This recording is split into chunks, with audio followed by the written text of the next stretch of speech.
Good afternoon. Welcome to the Midday Mull for Wednesday, the 21st of May. Working through the Psalms with McShane, we read Psalm 74, which begins, "O God, why have you rejected us forever? Why does your anger smolder against the sheep of your pasture? Remember the nation you purchased long ago, the people of your inheritance, whom you redeemed." And so it begins with a psalmist who's titled as Asaph, crying out to God, feeling abandoned by God. And he continues in verse 9, "We are given no signs from God, no prophets are left, and none of us knows how long this will be. How long will the enemy mock you, God? Will the foe revile your name forever? Why do you hold back your hand, your right hand? Take it from the folds of your garment and destroy them.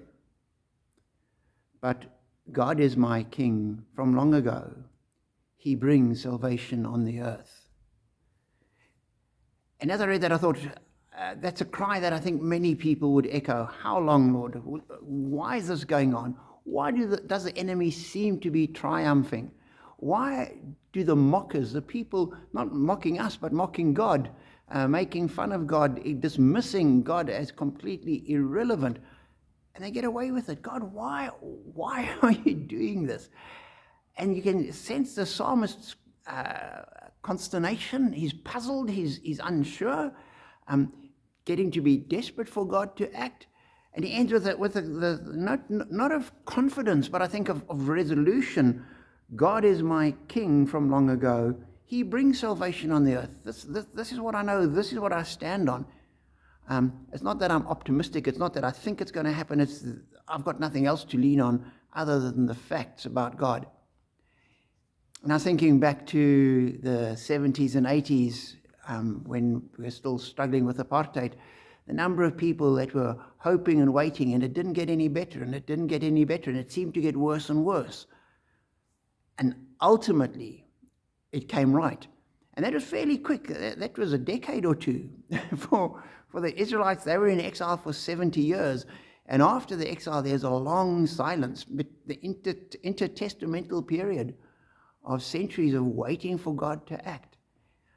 And in the world today, we look around and we see the kind of situation that the psalmist refers to, where the wicked seem to be getting stronger, having everything going their ways.